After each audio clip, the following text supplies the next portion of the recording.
오늘도 주님 안에서 승리하는 복된 하루가 되시기를 간절히 축원을 드립니다. 사람이 왜 탑을 쌓거나 아니면 성벽을 쌓을까요? 우리가 성경에 첫 번째 탑과 성벽을 쌓은 것이 바로 바벨탑 사건인데요. 이 바벨탑은 바로 스스로 자기를 잘 보호하고 지키며 흩어지기를 면하기 위해서 바로 이 탑과 성벽을 쌓은 것이죠. 즉 외벽을 잘 쌓으면 그러면 사람들이 안정감을 가지고 살아갈 수 있기 때문입니다. 그런데 성경에서는 이 바벨탑과 이 바벨탑의 사건을 이렇게 이야기하고 있는데요. 겉으로는 우리가 흩어짐을 면하고 또한 안전한 그러한 삶을 살기 위한 것이라고 이야기하지만 사실 그 이면에는 하나님과 같이 되기 위한 인간의 교만함이 그 안에 담겨져 있다는 것을 말씀하고 있기 때문입니다. 사람도 내 마음에 벽을 쌓기 시작하고 마음의 벽을 만들기 시작하면 그러면 그 벽을 무너뜨리고 또한 세상 가운데 나아가기가 쉽지 않다는 겁니다. 우리의 장벽이 쌓아올린 장벽이 무너지지 않고는 우리가 하나님께 가까이 나아갈 수 없으며 또한 우리가 하나님의 은혜 가운데도 들어갈 수 없다는 사실을 말씀하고 있기 때문입니다. 예수님이 이 땅 가운데 오신 이유가 있습니다.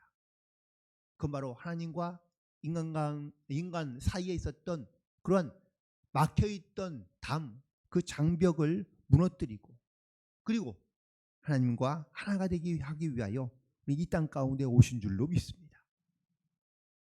예수님의 사역 가운데 매우 중요한 사역 중에 하나가 저는 바로 이렇게 사람들이 갖고 있던 이 장벽을 무너뜨리는 또는 허물어뜨리는 사역이 바로 예수님이 이 땅 가운데 오신 사역 중에 하나라고 믿습니다. 오늘 본문에 있는 말씀이 바로 그 말씀들을 우리 가운데 말해주고 있는데 예수님께서 이 사마리아 땅에 들어가서 사마리아 여인과 대화를 나누시는데 이 여인이 갖고 있던 모든 어떤 인간적인 감정과 갈등의 장벽을 다 허무시고 또한 영적으로 막혀있던 모든 장벽을 다 허무시니 여인이 그제서야 예수님께 자기의 마음을 내어놓으며 또한 구원의 확신을 가지고 돌아가 그녀가 또한 복음을 전할 때에 또 다른 막혀있던 많은 주변의 사람들이 이 여인의 이 믿음의 이야기를 듣고 말을 듣고 많은 사마리아 사람들도 주님께로 돌아온 이 구원의 역사가 나타나게 된 줄로 믿습니다. 그래서 오늘은 두 가지를 얘기할 텐데 첫 번째는 갈등과 감정의 벽을 허무시는 하나님 예수님을 말하고 있습니다. 특별히 이 갈등과 감정의 인간적인 장벽 중에 하나가 바로 민족과 그리고 민족 사이에 이 보이지 않는 벽이 있었다는 것을 말씀하고 있죠. 예수님은 유대인, 여인은 사마리아인. 같은 동족이며 같은 언어를 쓰고 있고 그리고 또한 같은 문화 가운데 살아가는 동일한 민족이지만 이 둘은 원수처럼 지내고 있습니다. 마치 남과 북을 보는 것 같습니다. 우리도 같은 문화, 같은 언어, 같은 민족이지만 적대시하고요. 서로를 우리가 원수처럼 여기며 살아가고 있는 그런 모습들을 볼 수 있습니다. 예수님이 바로 이렇듯 인간이 쌓아올린 어떤 이러한 민족의 벽을 허무시기 위해서 많은 사람들은 피해가는 사마리아 땅을 일부러 들어가시는 겁니다. 그리고 여기에서 여인을 만납니다. 하지만 여인은 여전히 경계합니다. 당신은 유대인, 난 사마리아 사람, 그러니 서로가 상종하면 안 된다라고 말하고 있으며 또한 그렇게 반응하고 있는 것을 보게 됩니다. 사실 깨어지기 힘든 벽일 수 있습니다. 이 민족의 어떤 막혀있는 장벽을 볼 때에 저는 마치 이 메시지가 오늘 말씀이 우리나라에게 주시는 또한 우리의 어떤 이러한 어떤 민족의 어떤 장벽을 갖고 있는 그런 우리에게 주시는 말씀인 것처럼 들려지게 됩니다. 만약에 예수님께서 이 남과 북이 갈라져 있는 이 땅 가운데 오신다면 예수님 과연 어느 편에 서실까요? 남쪽 편에 서실까요? 아니면 북쪽 편에 서실까요? 예수님이 편을 서시겠습니까? 오히려 우리에게 막혀있던 그 장벽을 무너뜨리려 하실 줄로 믿습니다. 양쪽에 있는 모든 벽을 다 허무시고 그리고 서로가 하나가 될 수 있는 그러한 방법으로 또한 그러한 세계로 우리를 분명히 인도해 가시는 줄 믿습니다. 교회 안에는 어떻습니까? 교회에도 뭐 이런저런 장벽이 있고 혹은 또 서로 간에 갈등이 있는 것을 보게 됩니다. 심지어 한 교회 공동체 안에서도 사상과 이념과 이런 논리대로 장벽을 세우고 서로가 갈라집니다. 자기의 이익과 욕심을 따라 편을 가르고 그리고 어리석은 일에 우리가 좌지우지되어 갈등을 겪는 경우가 많이 있습니다. 이 모든 장벽과 갈등들을 해결하고 벽을 허물고 우린 주님 안에서 하나님의 또한 말씀 안에서 은혜 안에서 하나가 되는 그러한 성도로서 이 땅 가운데 살아갈 수 있게 되기를 간절히 소망합니다. 두 번째는 바로 사회적인 관념과 통념을 허무시는 예수님의 모습을 보게 됩니다. 예수님께서 이 여인을 만나시는 곳이 바로 우물가입니다. 보통 이 우물가에 주로 여인들이 다가오고요. 또한 여기에서 남자와 여자가 말을 이렇게 서로 주고받는 그런 대화를 한다는 것은 사실 상상하기 쉬운 일은 아니었다고 합니다. 심지어 예수님께서 지금 우물가에 있는 시간은 6시, 지금 우리 시간으로 따지면 정오 12시를 의미하고 있습니다. 이때는 물길로 오는 사람들이 거의 없습니다. 그런데 아무도 없을 이 시간에 여인은 물을 길러 오고요. 예수님도 그 자리에 우물가에 앉아 있는 것을 보게 됩니다.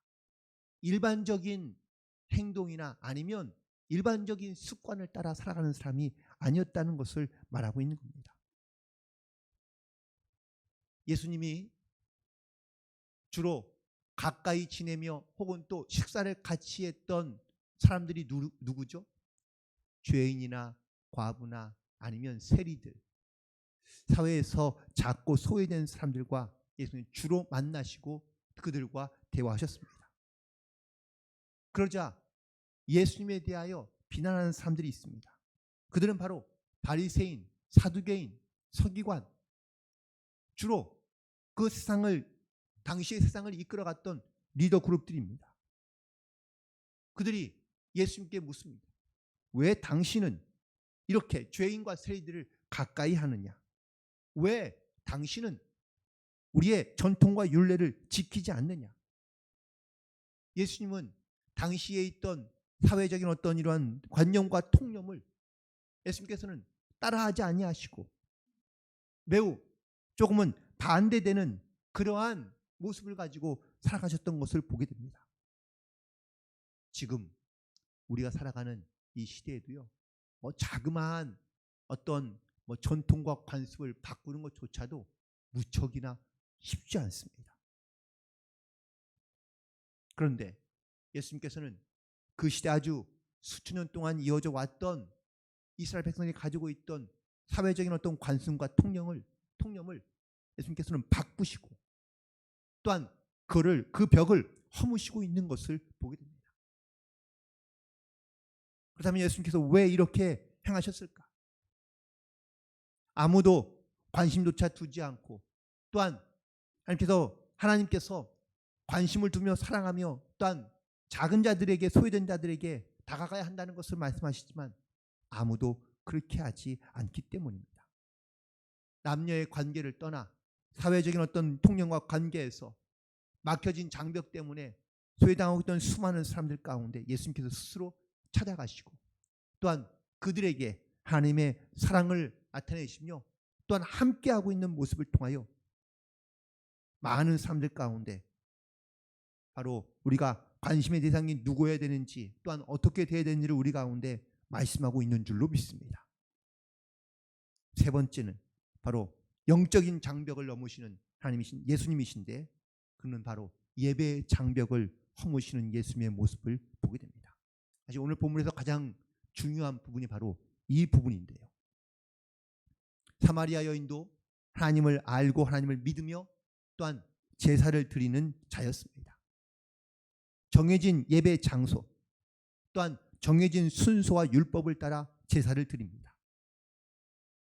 이렇게 예배를 드리는 것이 너무나도 당연하고 그리고 또한 이것이 전통적인 예배의 모습이라고 이야기합니다.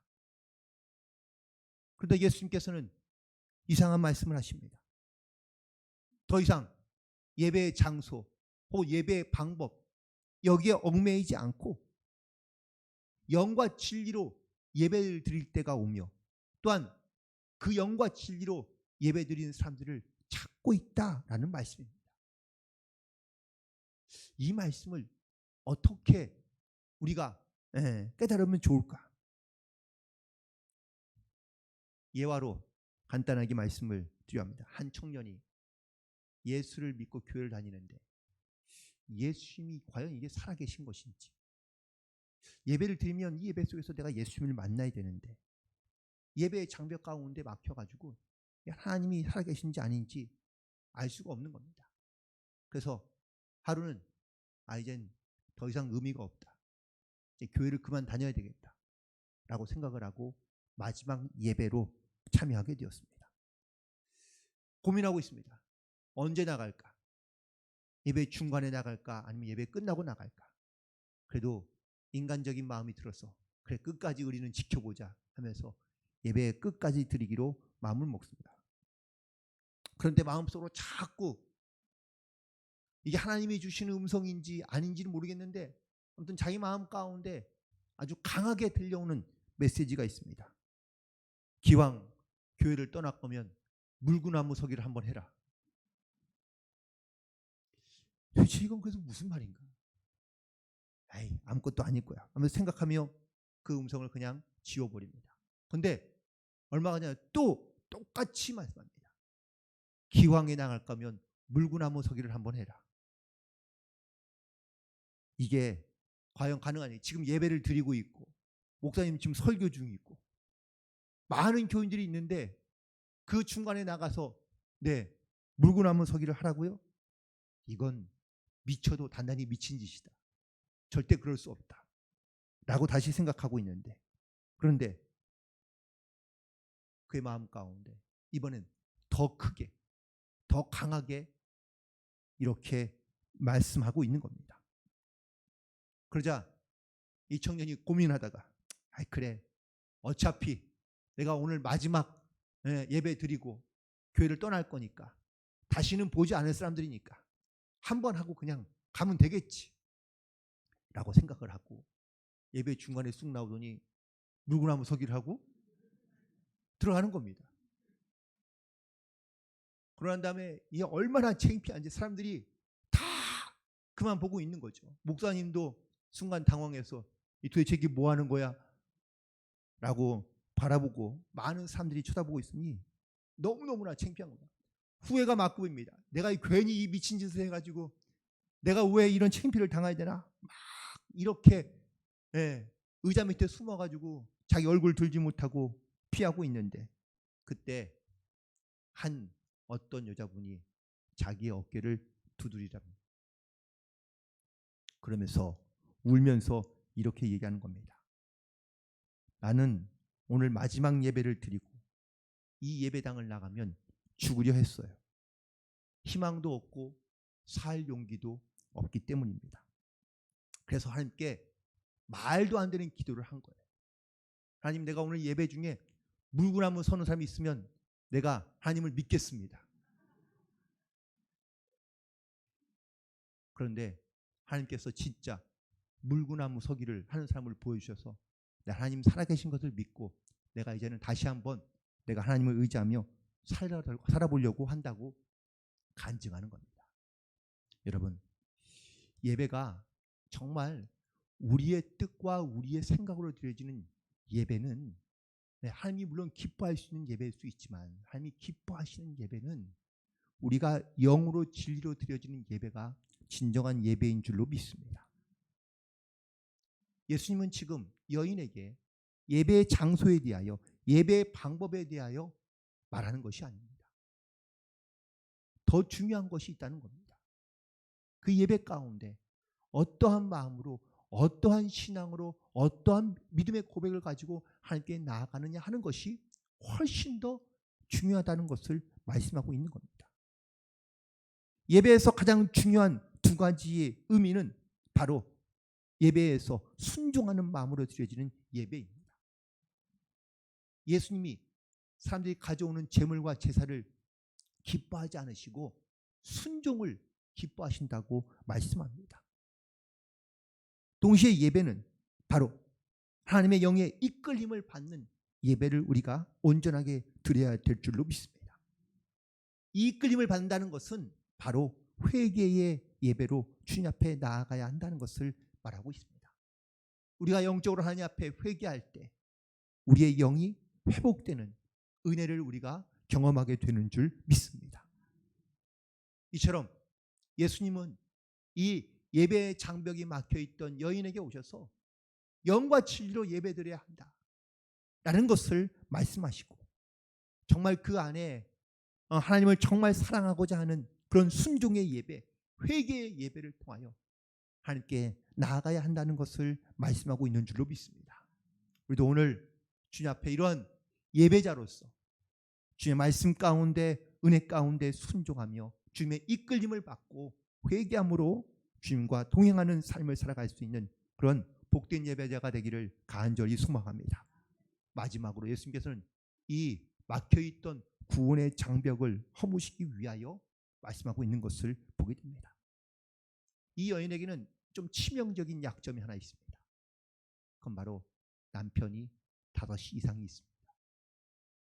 사실 이에 대한 해석이 좀 분분한데 최근에 있는 많은 학자들이 요즘은 이런 연구에 의해서 이 여인이 갖고 있던 어떤 이 육체적인 그 정욕 때문에 있는 그러한 범죄가 아니라, 사실 이 여인은 이스라엘 전통에 있었던 계대법, 대를 계승해 주는 그러한 이런 율법에 의해서 희생된 여인이었다고 이야기합니다. 신명기 25장에 보면 죽은 형제의 아내를 취하여 대를 이어주게 하는 법이 있습니다. 이걸 바로 계대법이라고 이야기합니다. 이 여인이 남편이 5이 있고 지금 또 남편이 있는데 이 남편도 진짜 남편이 아니라는 겁니다. 결국 이 여인은 사회적인 어떤 전통과 아니면 관습에 의해서 그게 집안의 대를 이어야 될 사명이 있는 것이죠. 심지어 아마 이 여인은 이런 관습 때문에 억울한 인생을 살고 있으며 심지어 구원의 장벽으로 막혀 그는 인생의 소망이 없이 살아가던 여인이었던 것이 분명합니다.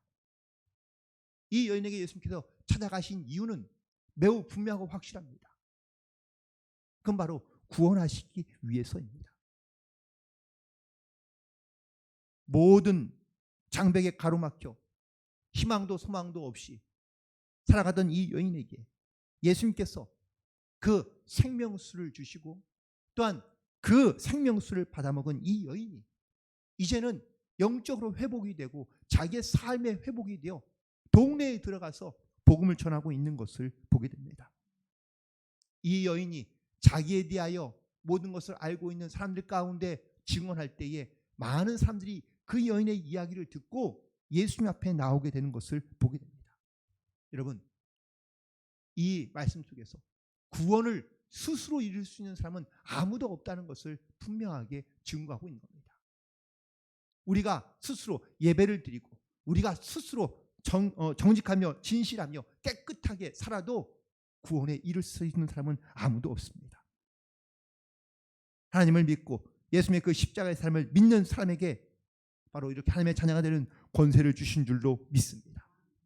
예수님이 이 땅 가운데 오신 이유도 바로 우리 안에 막혀있던 이 모든 구원의 장벽을 허무시기 위하여 우리가 이 땅 가운데 오신 줄로 믿습니다. 그리고 그 사랑으로 우리의 모든 벽을 다 허무셨습니다. 죄의 벽, 또한 우리 가운데 막혀있던 예배와 갈등과 또한 사회적인 관습과 모든 장벽들을 다 무너뜨리고 회개하는 자에게 또한 순종하는 자를 찾으시며 영과 진리로 예배드리는 자를 찾으시는 하나님, 오늘도 그 주님의 부르심을 따라 우리도 이 복음의 증인으로, 말씀의 증인으로 오늘도 주님과 동행하며 승리하는 삶을 살아갈 수 있는 저와 여러분이 되기를 간절히 소망합니다. 내 삶의 자리에서, 믿음의 자리에서 예배자로서 온전히 주님께 예배를 드리며 그리고 기쁨과 감사함으로 승리하며 구원의 기쁨을 증거하며 살아갈 수 있는 복된 성도들 되기를 간절히 소망합니다. 기도하시겠습니다.